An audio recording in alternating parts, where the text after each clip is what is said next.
Drain काम falls bill को नहीं अभियोग आनिले समिति सभ्य। नयागढ़ जिला गणिया पंचायत रे नथिबा ड्रेन बिल पास कार्य को नहीं गणिया समिति सभ्य फकीर मोहन डाकुआ गुरुतर अभियोग करछंती। तांको कहिबा अनुसार 5 नंबर वार्ड ड्रेन कार्य काम मूल आरंभ होई नाही एले बिल पास हो चुकी पड़ी। एही अभियोग खंडन करी सरपंच कहछंती जे ड्रेन निर्माण योजना अनुसार हेउची भूलवशतः 5 नंबर वार्डर फाइल बदल 4 नंबर वार्डर फाइल जहाँफल बिल होती। किंतु एटी प्रश्न उठुची कार्यनिर्वाही जंत्री काम को न देखी बिल पास कले केमी? जंत्री कौन पुराना ढांचार बिल करदेले कि ना कहा चापारे चाप हो यही कार्य कर विषय रे विभागीय जंत्री जोगाजोग करने को चेष्टा करागले जोगाजोग हो पारे ना। दशपल्लारू रंजन दास का रिपोर्ट ओडिशा पूर्वतन सरपंच वर्तमान समिति सभ्य गणिया पंचायत मुझे चाहिए गणिया ग्राम पंचायत में 56 रु 2टी प्रोजेक्ट अप्रूव होता। गोटे पाटनाशाही वार्ड नंबर ड्रेन 60,000 80,000 आ गोटे 5 नंबर वार्ड ड्रेन 80,000 मात्र 2टी प्रोजेक्ट गोटे बिल सरी आ गोटे बिल न बिल पेमेंट पहले से मोर किसी आपत्ति रही ना। मोर अभियोग हूँ 5 नंबर जो ड्रेन 80,000 ये प्रोजेक्ट तैयारी जदि एमबी रेकर्ड केमती एंट्री है आ बिल पास कर सरपंच केमती कले आम केस को देखा आम सरकारी स्तर जहाँ केस जहाँ मांगी मो पाखे जहाँ अनुभव अच्छी मुझे जिला प्रशासन ब्लॉक प्रशासन देदी जदि से कहना सरपंच गणिया दस्तखत कर जो पासपोर्ट हाथ पंचायत लोकप्रतिनिधि हाथ अच्छी कार अच्छे जेहेतु पंचायत अनुदान पंचायत संपूर्ण भाव दायी से पीओ हूँ से सरपंच हूँ से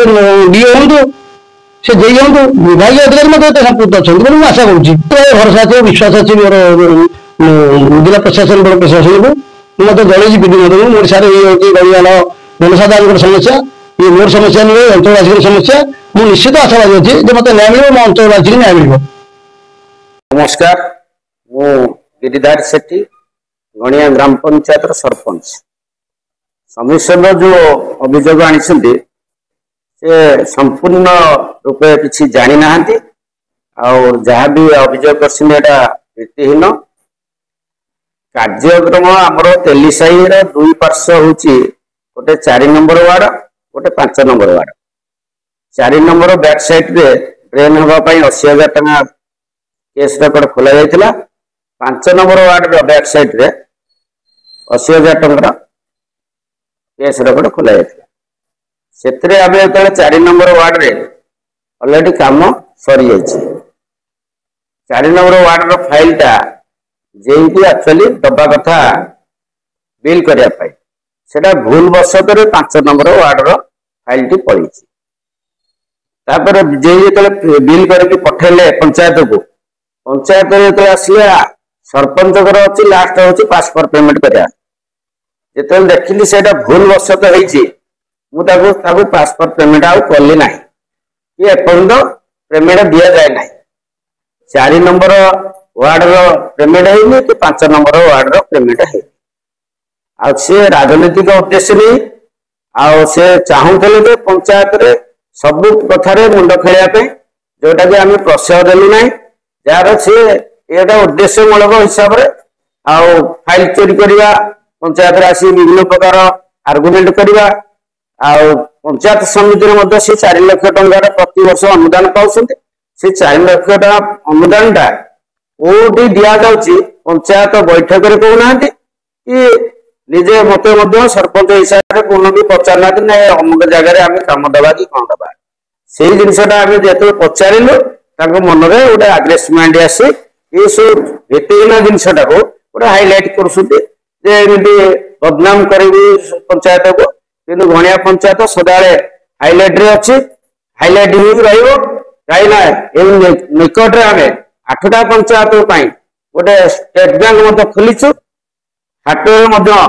8 लाख पंचायत आखपाख अंचल लोक आसुँच उपकृत होती मंडप कर छात तैयारी करुचु ये सब सुविधा आम करुचु जो विभिन्न प्रकार कार्यक्रम करुचु मन में जाऊनी से आडजस्टमेंट ये सब जिनसा कर चाहते किसी ମାନେ ପଞ୍ଚାୟତରୁ କିଛି ପ୍ରତି ମାସରେ ଆମକୁ ଆର୍ଥିକ ସହାୟତା ଦେଲା ଭଳିଆ ଯଦି ଆମକୁ କିଛି ଲାଞ୍ଚ ଦିଅ ଅମଳ ଦିଅ, ଯୋଉଟା ଆମେ ଦଉନୁ, ଆମେ ତ କୋଉଠୁ ଆଣୁନୁ, ଆମେ ତ କୋଉଠୁ ମାନେ ଫାଇଲ ଚୋରି ନୁହଁ, ସିଏ ଆମର ଏଡିଏମ୍ କୁ ଆମେ ଦେଇଥିଲୁ ଏ ଫାଇଲ ଗୁଡା ସବୁ ଦାୟିତ୍ୱ ତାଙ୍କରି ପାଖରେ ଥିଲା। ରହିବା ଭିତରେ ସିଏ ପଞ୍ଚାୟତକୁ ତ ଆମେ କାହାକୁ ମନା କରିପାରିବୁ ନା, ଏଇଟା ଜନସାଧାରଣଙ୍କର ଅଫିସ, ସମସ୍ତେ ଆସିପାରିବେ, ଯେହେତୁ ସେ PS ମେମ୍ବର ସିଏ ମଧ୍ୟ ଆସିପାରିବେ, ସେ ଯେହେତୁ ଚୋରି କରିଛନ୍ତି।